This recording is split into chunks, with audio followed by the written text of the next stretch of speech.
Hello, nerds. We have interesting things to discuss today. We actually, it's going to be as full of an episode as we've had in a long time. The only thing, I even have comic book news. And they're not even making comic books right now. So that's how good I was. Let's hit we got Disney updates. We've got Paramount streaming app updates. We have HBO Max updates. We have movies, something to do with John Krasinski over at MCU. Things are happening. Let's hit the intro and then we'll get into those.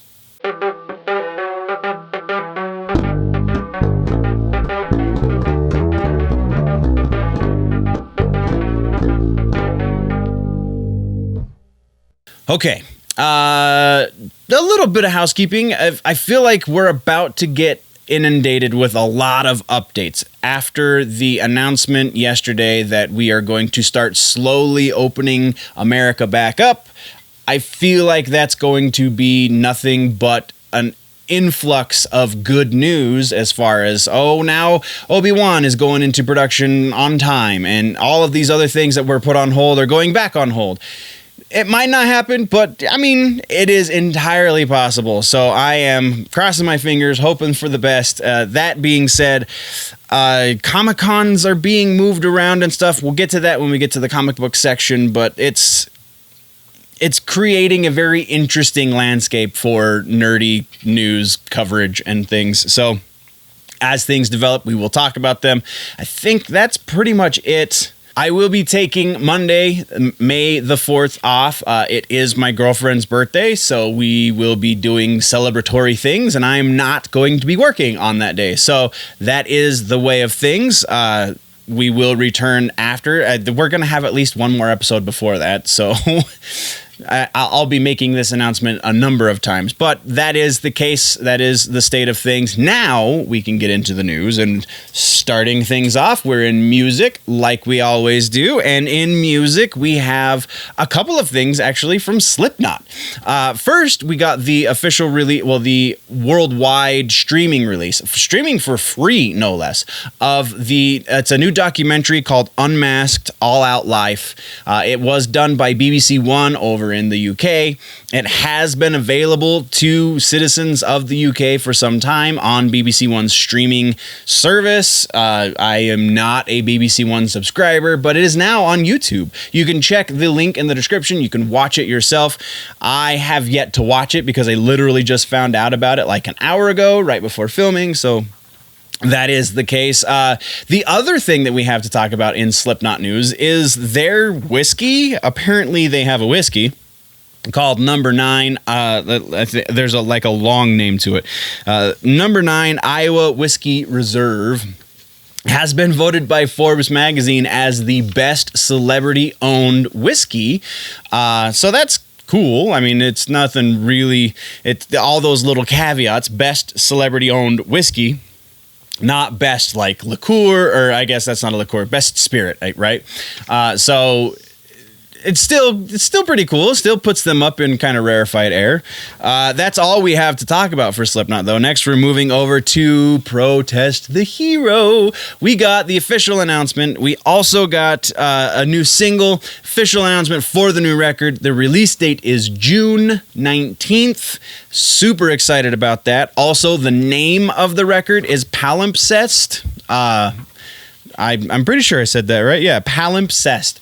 Palimpsest is defined by something with multiple layers. There's like a longer, goofier definition, but basically it boils down to multiple layers of a thing, and that's kind of very appropriate for the sound of Protest the Hero. But also, we got the single, the first single from the record is called The Canary. The video has been released. The song is out. I have yet to listen to it because, you know me, we're going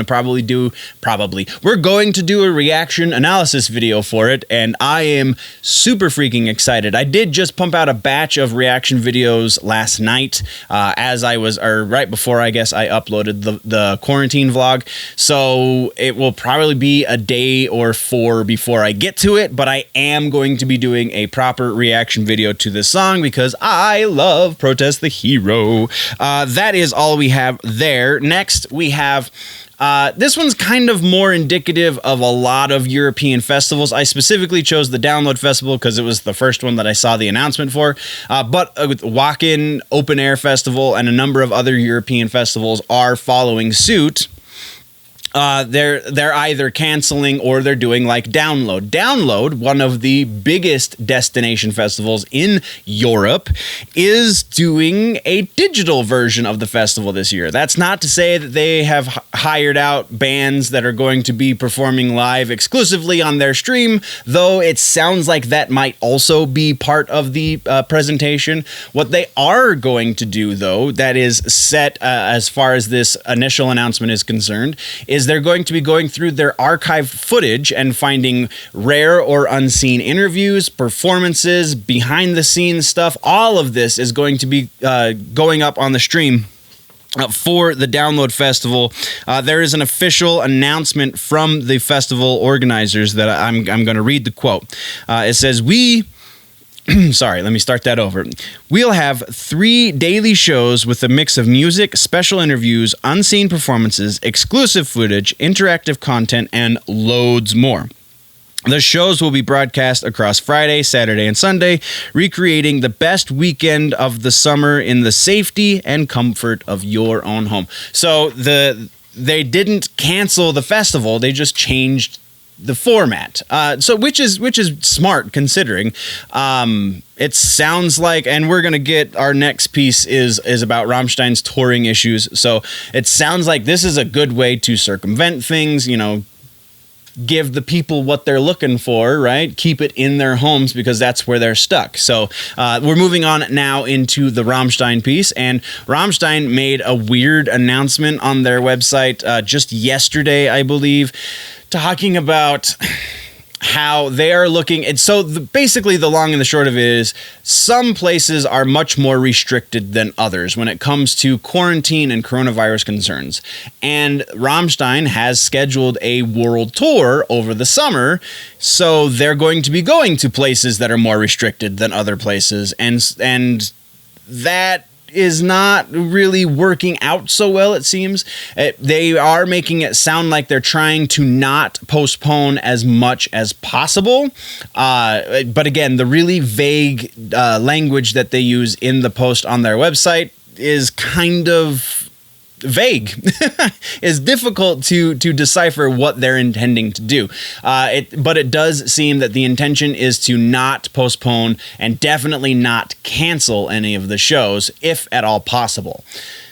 But then again, that might not be possible. So if they have to postpone or cancel enough of the tour, I would imagine they'll just reschedule the whole thing. That being said, that's just conjecture, so we got to move on. And then our last piece of news is another tour piece. This is an update on a tour that we talked about, I think it was like 2 months ago, just about 2 months ago, is the Baroness and Against Me tour. They initially made an announcement that they were going to be postponing and rescheduling a lot of dates, but then it seems in light of the Ticketmaster debacle that has been going on recently in the news, they're just outright canceling the dates and will do a different tour. Will reschedule those dates effectively sometime in the future in a non-disclosed future, because we don't know when exactly touring is going to be allowed. And then a real quick side piece. This is not in the notes down low, so if you read the notes, it's not going to be there. If this is an indication for the music industry, this is not the greatest one, but it sounds like the state of California, if not just the county of Los Angeles, or whatever county Los Angeles is in, is definitely putting all musical performances on hold until 2021.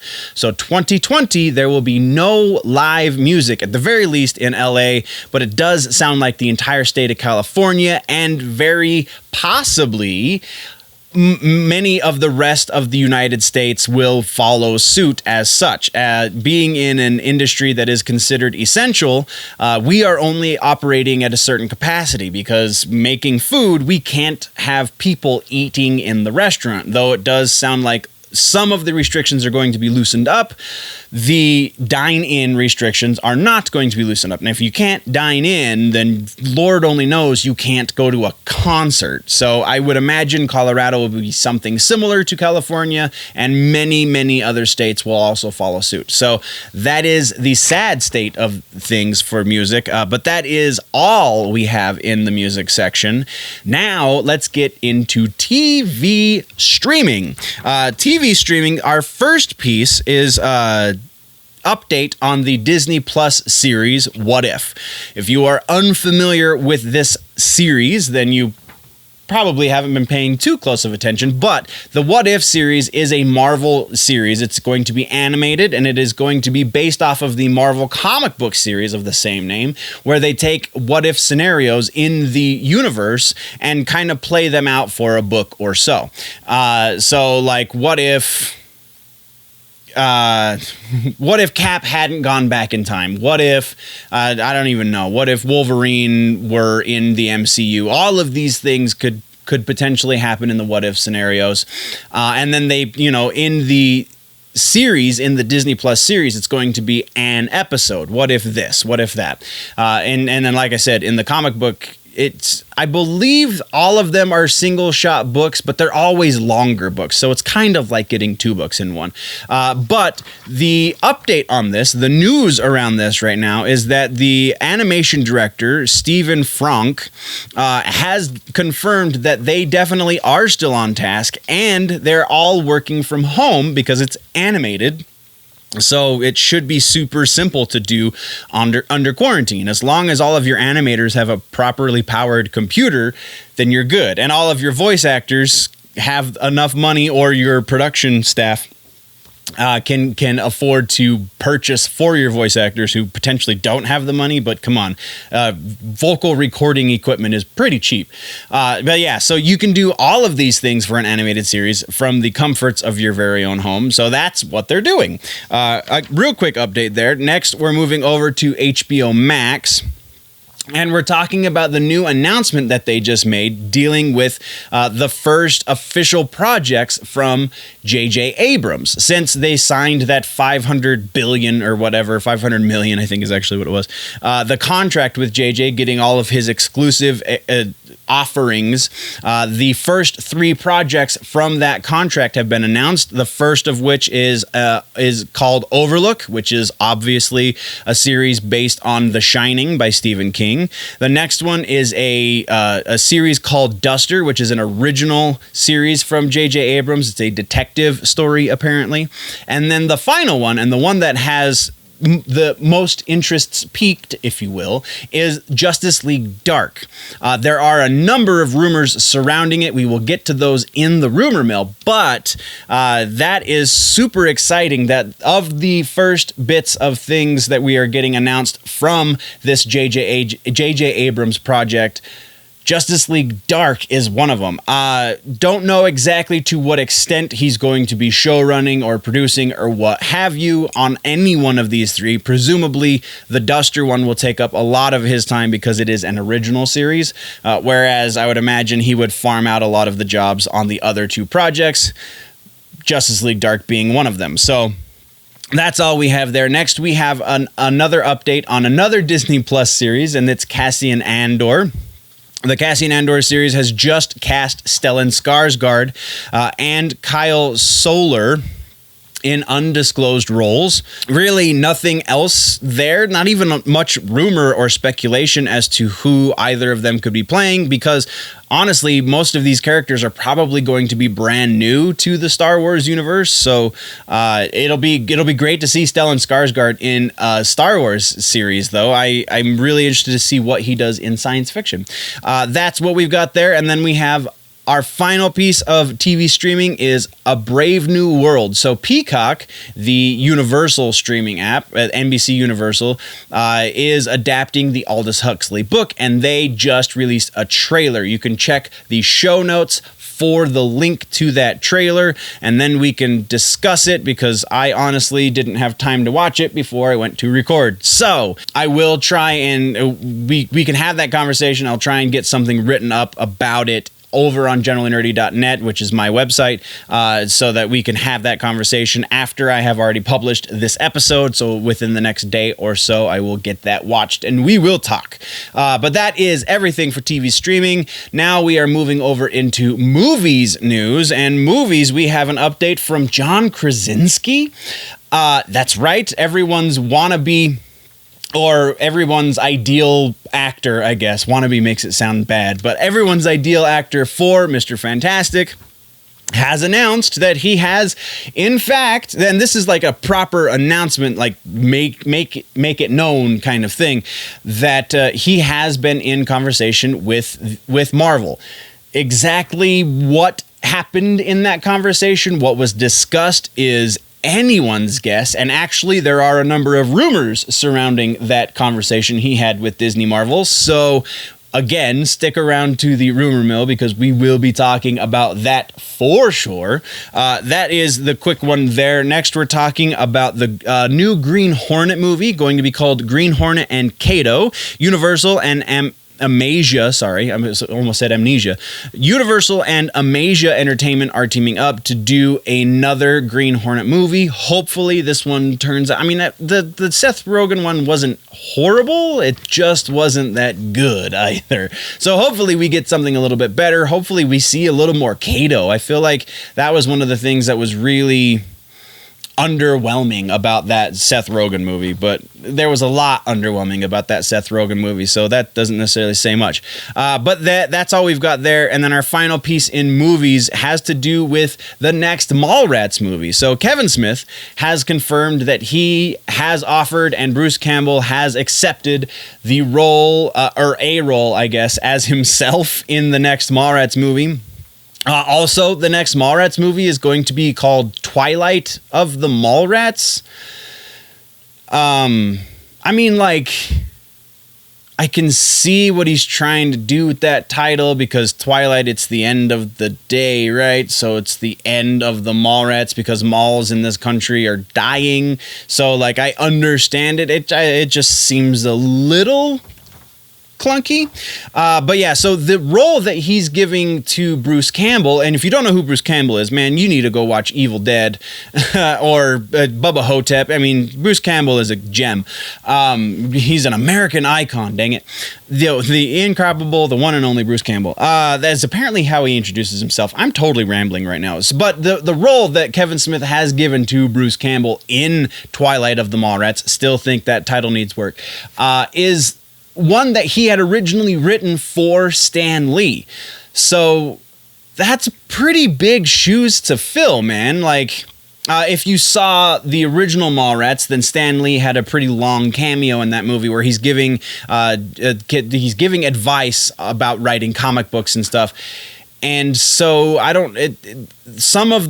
of the sources specifically made it sound like, and I need to listen to the episode of Fat Man Beyond, but it made it, the source that I got this from that wasn't Fat Man Beyond, made it sound like it was going to be the same kind of situation where Bruce Campbell was going to be giving advice, life advice, but he's not really a comic book guy, so I don't know how that's going to work out. It'll be interesting to see. Bruce Campbell, like I said, is a national treasure. So that is what we have in movies. Now let's talk gaming. We do have a couple of things in gaming. First up, we have the official announcement that Crysis is being remastered and launched on the current and next generation systems. So that's pretty awesome. No release date has been listed. It's only been said to be coming soon. So that's pretty unfortunate, but that's all we have there. Next, we're moving over to Star Wars Episode 1 Pod Racer. That's right, the one that we've talked about. They announced it just a couple weeks ago as being released on Nintendo Switch. Well, now it has been announced it will be also coming to the PlayStation 4. Sadly, no Xbox has been put on the horizon just yet. Hopefully, I'm still crossing my fingers that's going to happen, but I'm going to get a Switch eventually anyway, so it's not the end of the world if it doesn't. The release date has also been made known. May 12th will be when it is released on both systems, the Switch and the PS4. And then our final piece of news, we're circling back around to Bruce Campbell. He was quoted recently in an interview talking about Mortal Kombat 11 and how he doesn't doesn't know anything about the project. So, presumably that means Bruce Campbell is not going to be in the game to the degree of his voice, because we have a character that looks like Arnold in Mortal Kombat 11, but is definitely not voiced by Arnold in Mortal Kombat 11. So, theoretically, we could still see Ash Williams in the game. It'd just be a voice sound-alike or something to Bruce Campbell. I don't know why you wouldn't just give Bruce Campbell a few bucks to throw his voice at it, but maybe Warner Brothers just doesn't want to work with... I don't even know why it wouldn't be Bruce, but it is still theoretically possible. We are going to be seeing Ash in the game. He's just not going to be voiced by Bruce, sadly. That is everything in gaming. We have two pieces, and they're both basically the same piece in comic books. So, comic book news, we got the announcement just the other day that San Diego Comic-Con has been canceled, not postponed. We are not going to see San Diego Comic-Con happen sometime later this year. It has outright been canceled. It will not happen in the calendar year of 2020. It will, however, be returning starting July 22nd of 2021. So 22nd, 23rd, 24th, and 25th, we will see the next iteration of San Diego Comic-Con International. And then again, following along in those footsteps, because they're also run by the same company, WonderCon in Anaheim, California, has also been outright canceled for the year. It will be returning March 26th of 2021. So 26, 27, 28. That is all of the comic book news. Like I said, they're not really making comics right now, so there's not a whole lot of news, right? So that is comic books. Let's talk rumors, ladies and gentlemen, nerds and nerdettes and all of the things in between. We are talking first John Krasinski. I'm not going to leave this one to the end. I feel like this one's much too exciting to not talk about immediately. So, John Krasinski, like we covered in the news, he has met with Marvel, Disney Marvel specifically, and what exactly transpired in that conversation he had with them is anybody's guess. So, the rumors about what transpired in that conversation with them are very interesting. First, we have obviously the obvious thing to talk about is he's going to be playing Mr. Fantastic, Captain Fantastic. What the heck am I saying? Mr. Fantastic in the Fantastic Four movie that we all know is heading towards us by Phase 5. We will see a Fantastic Four movie. We also know that his wife Emily Blunt has also been in talks with Disney Marvel, so only makes sense because that is the ultimate fan casting, is Krasinski as Mr. Fantastic and Emily Blunt as the Invisible Woman. So yes, please, if that is the entirety of the conversation, then that's totally fine. However, there are other rumors that are going around saying that the conversation also, or instead, consisted of directing options for Krasinski in the MCU, because Feige has made it known that they are interested in Krasinski beyond his acting abilities. And with him coming out as such a fantastic director, go see A Quiet Place if you question that. That it only makes sense that they're also looking at possibilities for him to direct. And the rumored things for him to be directing are, of course, Fantastic Four, but also Sons of Midnight, and the new Captain America movie, which is very much down the road. So one or all of these things could be in the cards. However, our next piece of rumor might fly a little bit in the face of that last piece of rumor with Krasinski. The next piece has to do with Joss Whedon, and it is now also being rumored that Joss will be finding his way back into the MCU.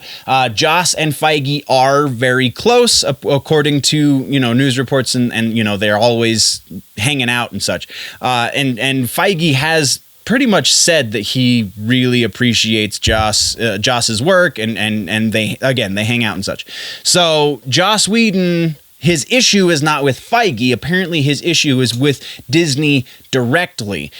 I don't know how the powers that be are going to reconcile that, but apparently, again, if you want to believe this rumor, Joss will be returning. But there are two movies that are being rumored that he's going to be sitting in the director's chair for, first of which being Fantastic Four. So if John Krasinski doesn't take it, then maybe Joss will, or maybe they're offering it to Joss first, and if Joss doesn't take it, then John will.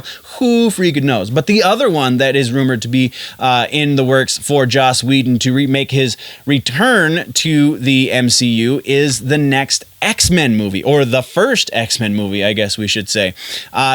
The X-Men one makes a little bit more sense because Joss does have a lot more history with that franchise. He wrote for that comic book for a significant amount of time. I can't remember if he ever wrote Fantastic Four. I just know he has a pretty memorable run on the X-Men. So that is kind of perfect, right? If he created stories in the comic book itself, and now he has the option to completely create from the ground up the MCU version of that franchise. That should be the way that rumor goes. But again, it is rumored both ways.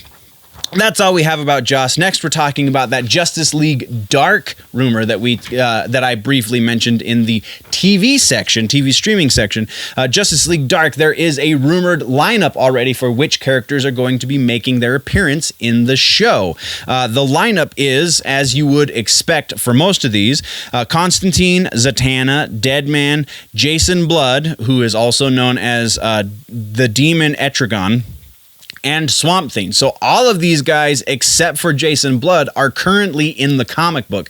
So all of them make sense, kind of, sort of, except for Blood, but I feel like there's a lot more comic book lore justifications for him being there that I'm just not as familiar with because I'm not a big JLD reader. That being said, that's all we've got for that rumor. Our final piece of rumor is very, very interesting, and this one is really just powers of deduction, and it was pretty well-known leakers, quote-unquote, people who are close to Marvel that have been putting these things together.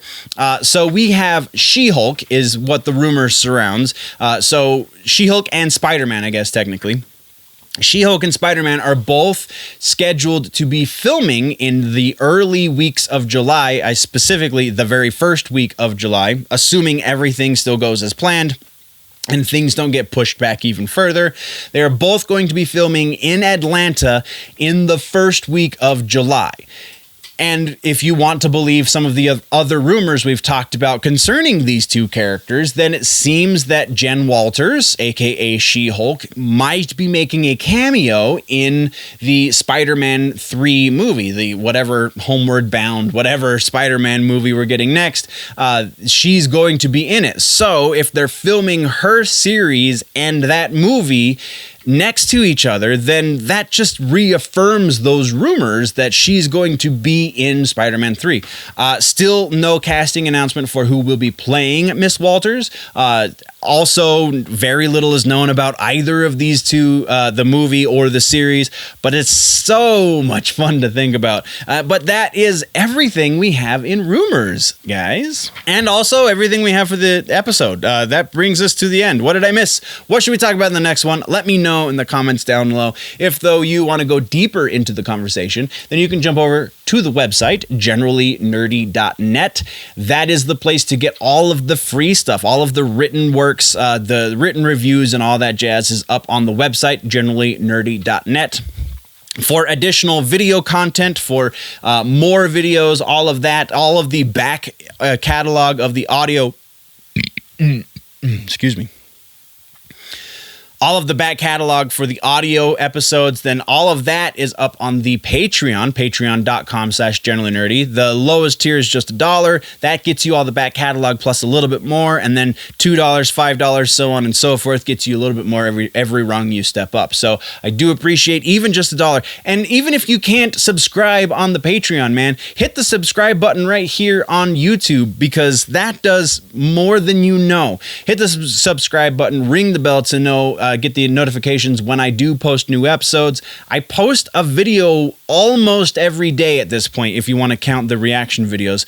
That is my goal, is to try and keep that consistency up. So anyone who does join the Patreon helps that way. Even if it's just a click on the subscribe button here on YouTube, that helps almost as much. Like, not even gonna lie, the monetary is almost secondary to those subscriptions. So it is a very close second, I guess I should say, to those subscriptions. But yeah, we also, you can click one of the boxes below my face to see other things going on the channel. That's everything I got for you guys. Before we go, always remember that if it's generally nerdy, it's probably here.